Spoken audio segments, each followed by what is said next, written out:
Also new at 5:30, adoption nightmare. The 7 investigators are continuing their investigation into an unlicensed adoption worker. After he saw our initial investigation into Tara Lee, a local father came forward saying this so-called adoption worker sent his son without his permission to a different state to be adopted.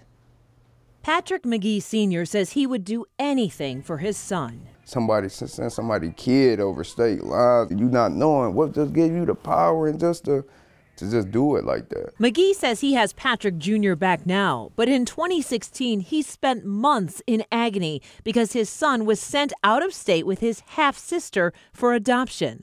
McGee had joint legal custody of the boy with Patrick Jr.'s mother. I couldn't eat, couldn't sleep, couldn't do nothing. The only thing was on my mind with my kid. McGee says long before the FBI started investigating an alleged adoption worker named Tara Lee, he knew the Macomb County mother wasn't following the law. Right now, the state is taking Lee to court to stop her from working on any adoptions because the 37-year-old from New Haven does not have a state license to do adoption work. And multiple sources close to the FBI investigation have confirmed to the 7 investigators that Lee is being investigated for promising the same baby to more than one potential adoptive family at a time. Could you just do this to people and their kids? In the summer of 2016, Patrick McGee says he was trying to meet up with his son's mother, Darlisha Stewart, for parenting time with Patrick Jr.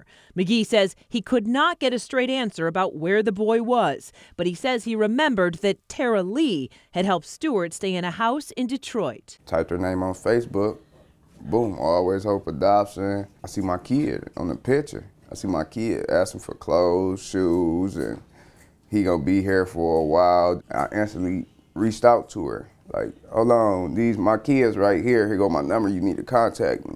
She blocked me on social media. So McGee went to the police and eventually tracked down these Sterling Heights attorneys. Tanya Corrado and Talia Getting say Tara Lee and Darlisha Stewart had reached out to them to place Patrick Jr. and his half-sister with a family in Mississippi. They sent him out of state. Yeah. Did you think you were ever going to see him again at that point? To be honest, no. The lawyers say Tara Lee and the child's mother led them to believe McGee was a violent person and a bad father. McGee denies that. When Mr. McGee reached out to us, we suggested he file something in court. We learned more facts and we withdrew from the case. And what Ms. Stewart did to him, yes, it's awful. It is awful, but the court and the judicial system worked, and he got his child back. McGee ultimately went to court where he was awarded full physical custody of Patrick Jr., and the mother's rights were terminated. While he's grateful to have his son back home, he says Patrick is still struggling from that separation. It messed him up completely. My son came back thinking his name was Theodore, because you don't know the pain you put people in.